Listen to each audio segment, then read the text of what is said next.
Okay, we're live. Hi, this is William Ramsey. Welcome to William Ramsey Investigates. On today's show, I have a very special guest. Her name is Elena Osokina, and she just published a book September 15th, 2021. Title of the book is Stalin's Quest for Gold, the Torgsin Hard Currency Shops and Soviet Industrialization. So we're going to talk about this kind of quasi-capitalistic system that was in Soviet Russia, but she can talk more about that. So Elena Osokina, are you there? Hello, everyone. I hope that there are people who are listening to me right now, and I hope to have more listeners and viewers later. So just a few words about myself, because, of course, you already hear my accent, and guessed probably that I'm not from the United States. Yes, I was born and grew up in the Soviet Union, and defended all my dissertations, received all my degrees in the Soviet Union. After the collapse of the Soviet Union in 1991, I received several grants from the European governments and some American grants, and I began to travel, which was not really that possible within the Soviet Union or from the Soviet Union. And at some point, I found a job here in the United States, and settled down here.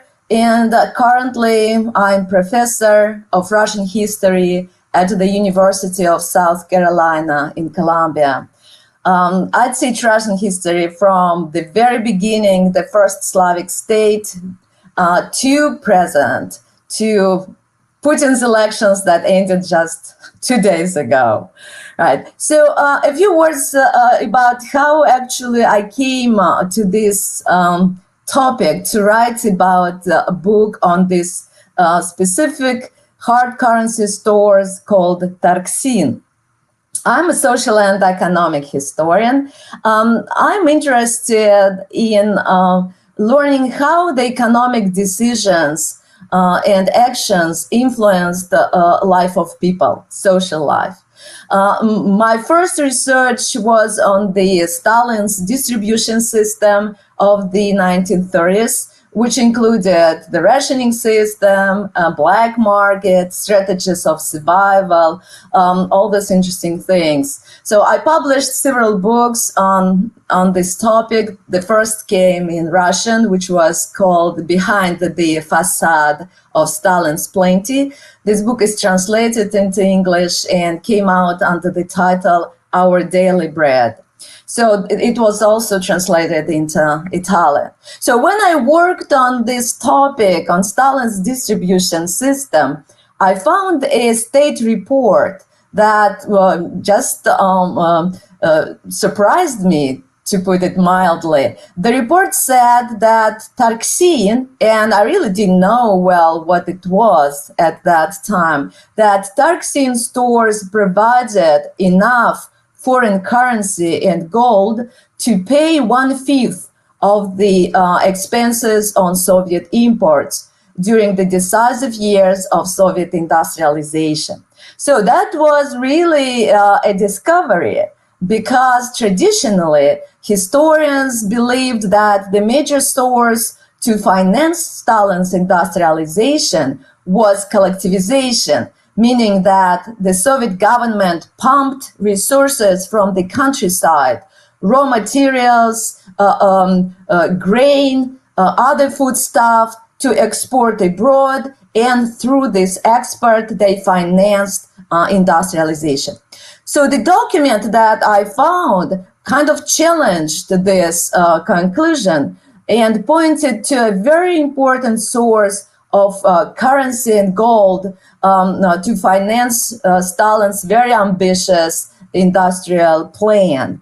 And what is especially important here, that this money, hard currency, gold, came not really from foreigners, but from the Soviet people, who had to exchange their family heirlooms for very simple things: bread, cereal, sugar, oil, in order to survive the period of the rationing in the Soviet Union and also the mass famine of 1932-1933. So this is how I came to this idea. Can you talk? Torgsin started I think, in 1930. Can you discuss how Stalin came up with the idea and how he implemented it in in the Soviet Union? Right. So Torgsin actually is an acronym, an abbreviation, which means trade with foreigners within the Soviet Union. Right. So when it opened, it opened in 1930. That was the very beginning of Soviet industrialization that officially started in 1928. Right. The stores that opened under the title Torgsin were open only for foreign tourists and foreigners who were in the Soviet Union in transit. So even the foreigners who lived in the Soviet Union, who worked in the Soviet Union at that time, could not shop in these stores.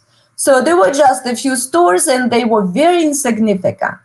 However, the Soviet government at that time, at the end of the 1920s, the beginning of the 1930s, experienced an acute currency crisis.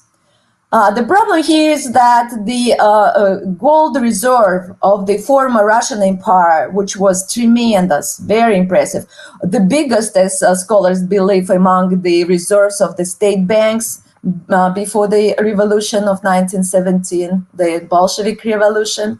So this gold reserve was already exhausted by the beginning of the 1920s. So from that 1.7 billion gold rubles that the imperial government had before the revolution, by the beginning of the 1920s, the Soviet government had only about 200 million in gold rubles. So practically when Stalin began its forced ambitious industrialization that required a lot of investments because the major focus was on the heavy industries and military production. So then the question on where to take gold and currency in order to buy equipment abroad, technologies abroad, raw materials, this question became like a life important question, right? So the government really experienced this gold rush when they tried to find gold whenever it was possible. That was exactly the time when they began to sold the cultural heritage of Russia, the masterpieces from the best Russian museums, like the Hermitage in former Leningrad, now St. Petersburg, and other very important, famous collections, right? So Torgsin became one of that sources that allowed the government to actually to finance industrialization. So Torgsin was among many other ideas and tactics that the government used to solve that very acute currency and gold crisis by the end of the 1920s. This is exactly why these stores were that initially were only open for foreign tourists in 1931 were opened for the population, right? With the major goal pretty much to pump resources from the population, to take whatever people had in their houses, their heirlooms. So initially, people were allowed only to bring Tsar's gold coins, so the imperial gold coins. However, and I shall tell you that that was the time of a rationing system in the Soviet Union, and the supplies were very hierarchical. Not everyone in the Soviet Union received ration cards. Technically, in fact, the principle was who was directly involved with the industrial production could receive state rations, like industrial workers, industrial engineers, of course, military personnel and the Soviet elite, but more than 80% of the population, peasants, did not receive ration cards. So they were left on mercy of fate. At the same time, the government pumped resources from the countryside in order to increase export, once again, to get this foreign currency and gold. So that time was really the time of hardship, starvation, and this policy led to the mass famine of 1932, 1933, when millions died in the Soviet Union.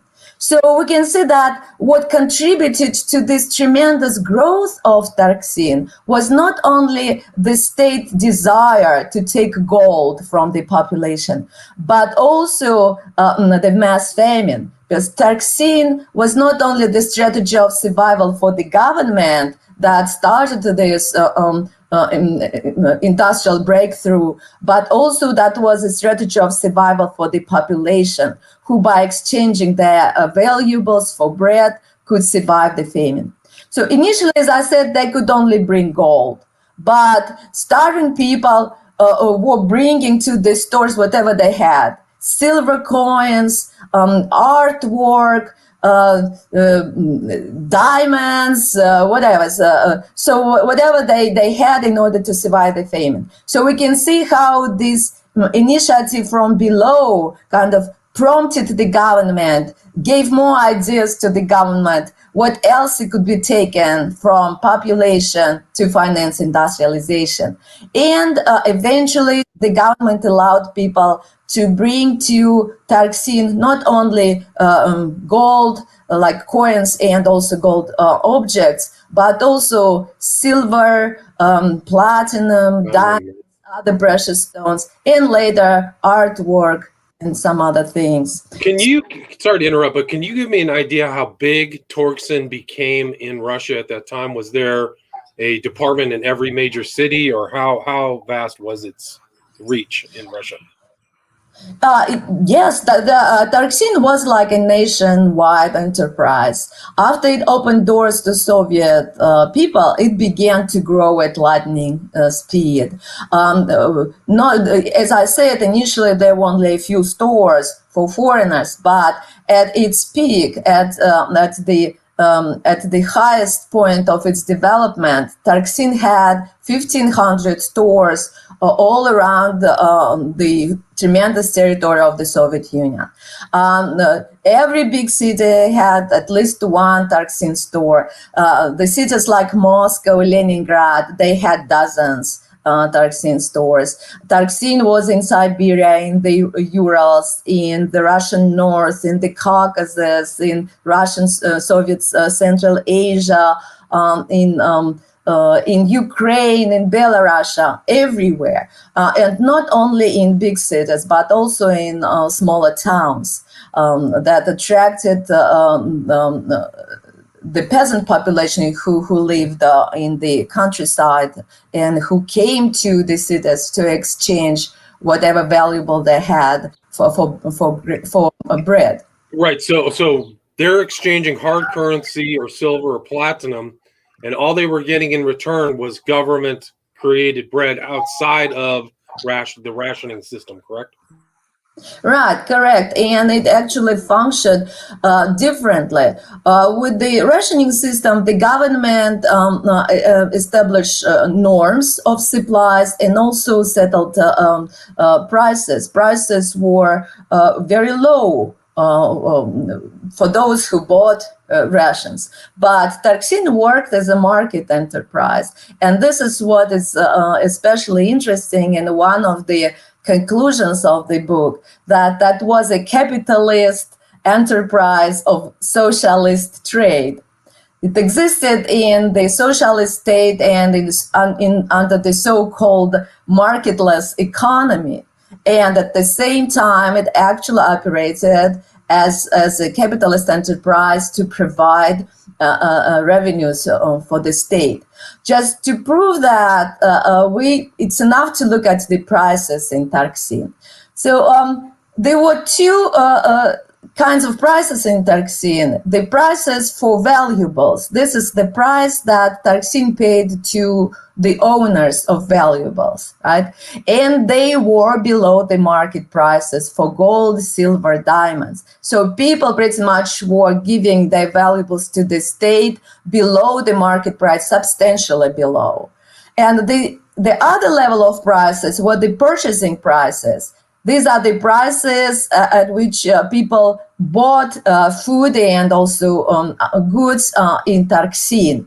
And if you compare these purchasing prices within Torgsin with the Soviet export prices, the prices at which the government sold food abroad, you will see that the Torgsin prices were on average 3.3 times higher than the Soviet export prices. So the government sold food during the mass famine to its citizens 3.3 times more expensive than it did for the foreigners, right? Wow.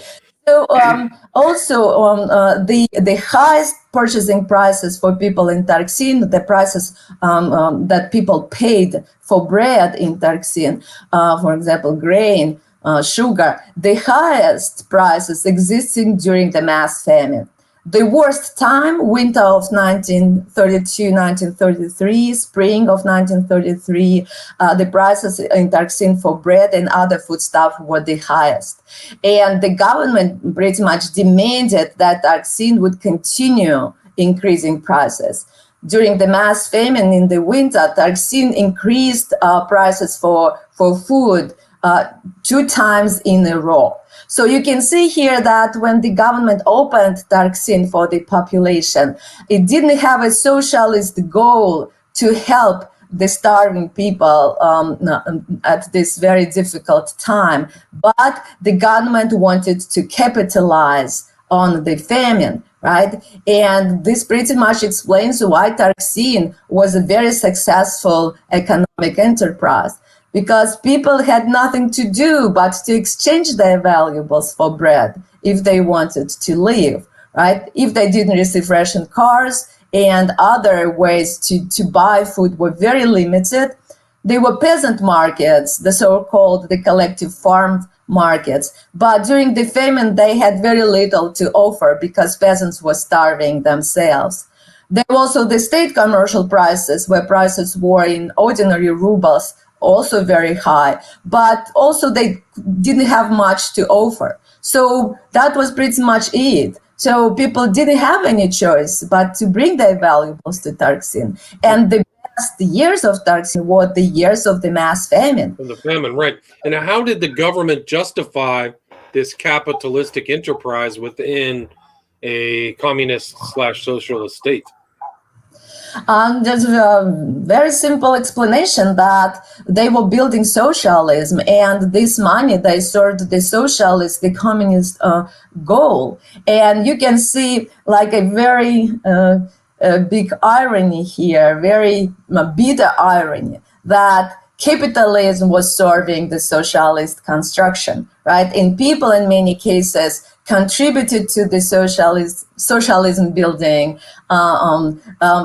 against their will, right? Because they were just saving themselves, but by doing this, they contributed to Soviet industrialization, and they helped the government pretty much to increase its power, military power, right? Did you ever, was there a statistic that showed how much money Torgsin generated during the time the enterprise existed? Yes, and the book actually has statistics and tables at the end that show exactly how much gold, silver, diamonds, cash, foreign cash, these stores provided for the government. I can tell you just one exceptional example, and then I will give some total figures. I can tell you that 1933 stands out as the worst year of the mass famine. And that year, people brought 45 tons of pure gold to Torgsin. While, for example, in comparison, it makes sense to compare with the industrial mining to see how much the industries mined that year. So the industries that employed non-prison labor, free labor, gave 50 tons of pure gold. So if you compare it, 45 from Torgsin and 50 from the industries, you'll see that Torgsin actually worked as well as the industrial gold production in the Soviet Union. But Torgsin's gold was much cheaper because industrial gold mining requires a lot of investments and physical investments. So it takes a lot of money and physical strength to produce gold. Gold is not cheap, right? But Torgsin is just a store. What you need to do is you just open like a room where will be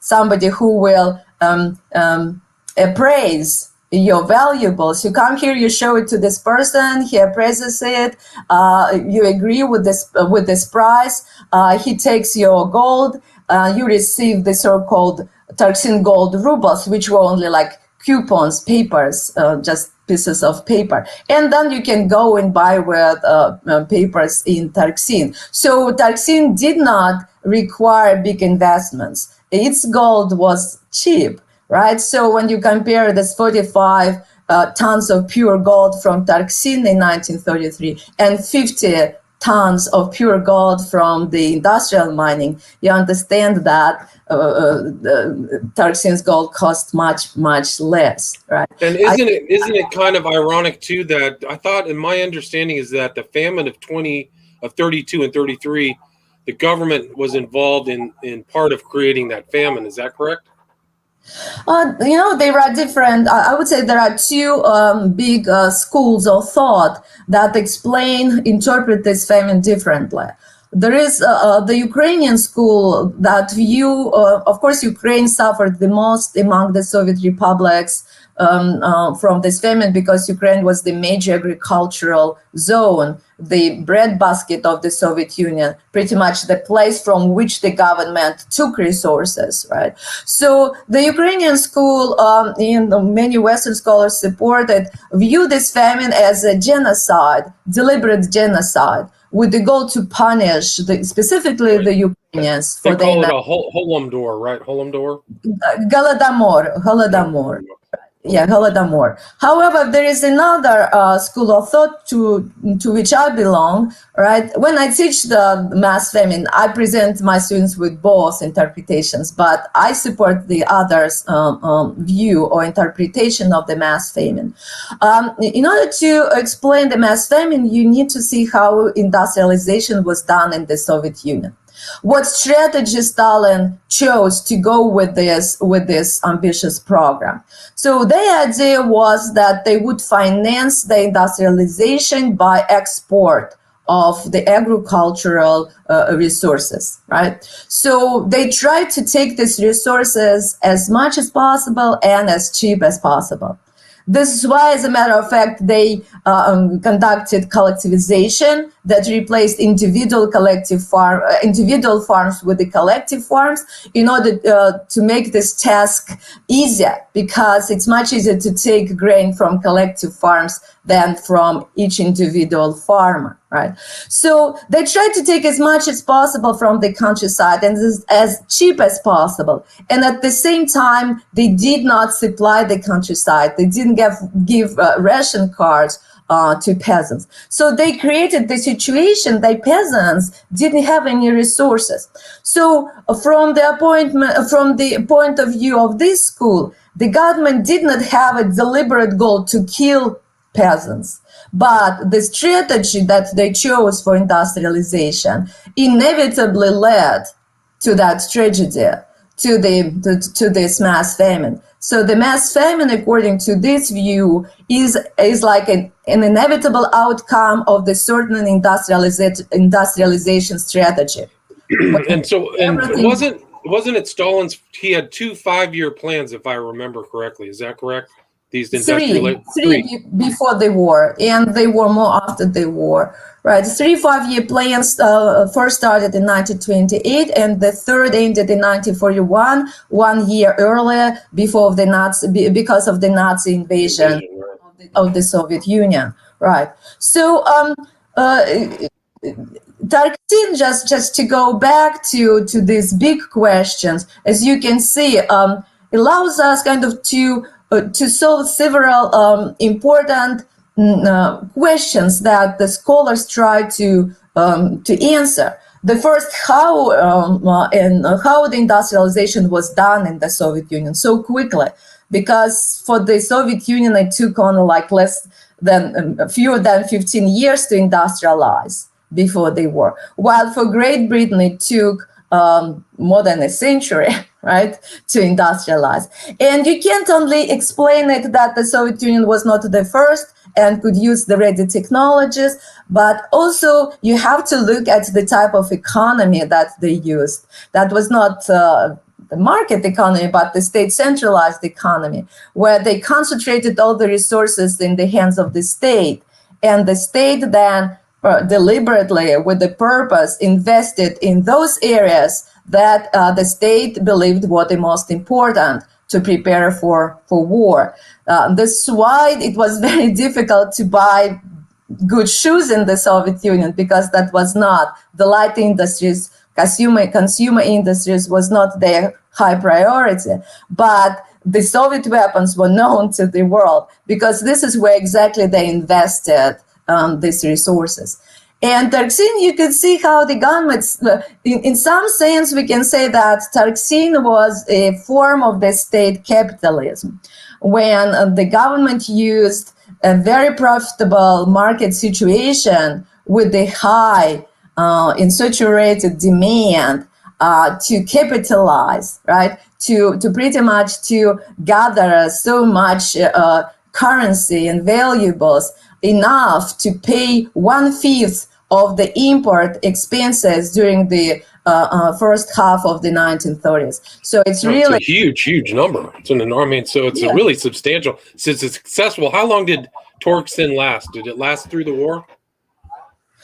No, Torgsin was closed officially February 1st, 1936. And there were reasons for that. First of all, that after the mass famine, the food situation in the country substantially improved, right? And as a result, people's interest for Torgsin fell, right? Now they could buy, rationing system was abolished in 1935. People could buy now food in many stores without sacrificing their heirlooms. The second important thing here that the mass famine lasted for so long in the Soviet Union and was so severe, then we can say that probably the line portion of the valuable savings of the population was already extracted through Torgsin, right? And the third reason why it was closed is that by the mid of 1930s, the Soviet gold industries were operating already very well, and the output of the industries grew every year, and in the second half of the 1930s, the Soviet Union, as a matter of fact, reached the second place in the world gold production. So there was no need for Torgsin anymore. The government didn't need it, and people also didn't need it anymore. So it became unprofitable, and it was closed, right? So, but it looks like we are coming to the conclusion. So I just wanted to stress a few interesting things, conceptual, important things. So as I said, Torgsin explains us how the Soviet Union was industrialized, where the government took that gold in foreign currency. But it also allows us to look at how Soviet economy was functioning. So that traditional view that presented Soviet economy as marketless, this view is challenged, right? You can see that not only the black market existed that developed through mass initiative by people from below, but you can see that also the government, the state, contributed to the development of the market institutions, and you can see Torgsin as a very impressive example of this. And one more thing, I believe what is important, it kind of enriches our understanding of Stalinism as a phenomenon of the 20th century. What is Stalinism? Scholars answer this question differently. the first school, the school of the Cold War that looked at Stalinism, mostly viewed it as an ideology and a repressive political system. So this school of thought is known as the totalitarian school because they believed that Stalin was successful to establish the total control over the society. So they viewed Stalinism as the ideological and political phenomenon.